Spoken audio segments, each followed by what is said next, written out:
Sei, cara, isso aqui é bizarro. Olha só, turma, isso aqui é bizarro pra mim. Porque a Fundação Ethereum vende Ethereum em vez de fazer stake, matéria do Criptofácil de Lorena Amaro. Olha que interessante isso daqui. De vez em quando, a Fundação Ethereum, a Ethereum Foundation, ela vende saldos de Ethereum por dólar, tá? E toda vez que ela faz isso uma vez por ano, uma vez a cada 2 anos, ela vende uma quantidade massiva de Ethers para fazer lucro. Toda vez que ela faz isso, liga um alerta na comunidade, que é o seguinte, cara, por que a Fundação Ethereum, que era para ser a principal apoiadora e incentivadora do Ethereum, tá vendendo Ethereum? Qual que é o motivo? Por que a Fundação Ether, ela vende Ether por dólar? Ou seja, por que eu tenho uma moeda e acredito naquela moeda e eu quero vender? Né? E aí eles vão falar que é claro isso, olha, a gente tem custos mensais e anuais de desenvolvimento, temos custos aqui de pesquisas, a gente tem vários custos aqui que a gente precisa ser remunerado, inclusive, né, na nossa diretoria precisa ser remunerada, porque trabalha por isso, eu acho justiça que seja remunerado, tá? Mas a gente vende os Ethers e troca por dólar. A gente não tá remunerando essa galera com Ether, a gente tá remunerando essa galera com dólar. Então a galera fala, peraí, então quer dizer que eles querem que eu compre o Ether para valorizar o Ether deles. E eles vendem porque eles não querem manter Ether, eles preferem dólar. Cara, só isso aqui já é a mesma coisa você ver Satoshi Nakamoto começar a vender Bitcoin. Quer dizer, ele faz a moeda, quer que você hold a moeda e ele tá vendendo? Peraí, cara, alguma coisa tá estranha, algum papo não tá colando. E aí a galera tá sempre questionando isso, porque esse ano teve uma venda massiva de Ether, deixa eu ver se fala aqui na matéria, mas teve alguns milhões de dólares, que foram 80 milhões de dólares esse ano, que foram vendidos, né, da Fundação Ethereum. Não é pouco valor, tá? Não é assim, estamos vendendo aqui 300 mil por ano para pagar algumas coisas. Não, é 70, 80 milhões de Ether sendo vendidos. E aí, uma dúvida que a gente já indagou aqui, nós já fizemos essa pergunta e outros players, obviamente, também fizeram essa pergunta. Bom, se a gente tem o Ether e a gente pode stakear Ether, por que em vez de vender Ether, a Fundação Ethereum não stakeia o Ether, ou seja, deixa o Ether em stake, e com essa rentabilidade anual do stake, ela paga as suas custas? Por que não? Essa é uma pergunta legítima. E aí a resposta do Vitalik e da Fundação Ethereum, cara, chega a ser ridícula essa resposta do Vitalik, tá? Então, vamos lá, vamos entender a coisa.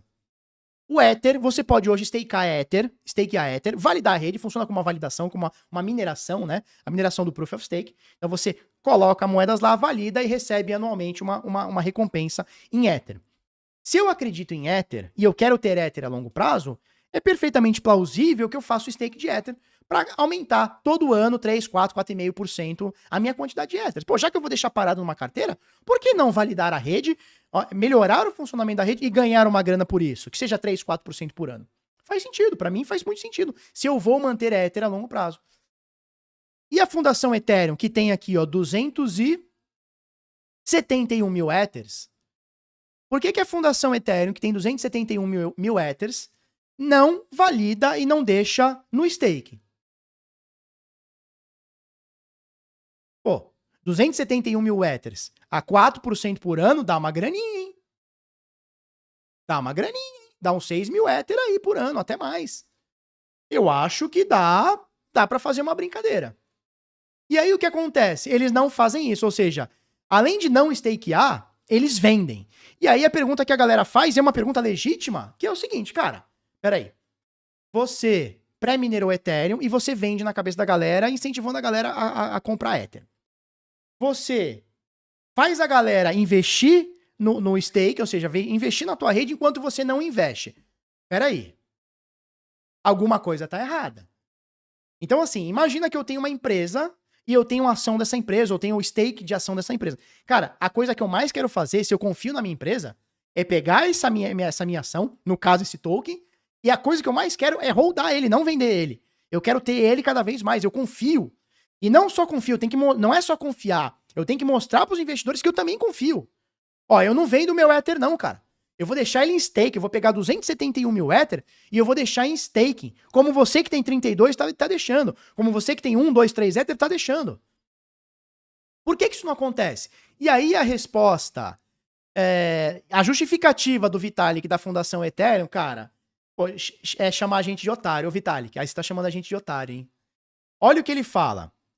Buterin justificou que a fundação opta por não fazer staking para evitar a obrigação de tomar uma, aspas, decisão oficial caso ocorra um hard fork com divergência entre usuários. Segundo ele, a fundação deseja preservar a filosofia descentralizada da blockchain, permitindo que outras entidades assumam o papel de validar e fazer stake em nome da rede. Basicamente, o que o Vitalik está dizendo é o seguinte: olha, se tiver um conflito na rede, tiver que fazer stake, a gente não quer escolher. Mentira, porque isso já aconteceu. O fork de Ethereum Classic, quando era Ethereum e virou Ethereum Classic, aí manteve as duas redes, foi exatamente a fundação Ethereum que escolheu. Tá? Foi a DDAO na época que escolheu. Por quê? Porque existia um hack na DDAO, um cara roubou não sei quantos bilhões lá de Ether, não sei quantos milhões de Ether, e a galera do Ethereum fez um fork pra derrubar esse cara, pra devolver, pra voltar a bloco. E a galera do Ethereum Classic falou, não, vamos continuar. Então, a rede Ethereum atual é a errada, tá? É a errada.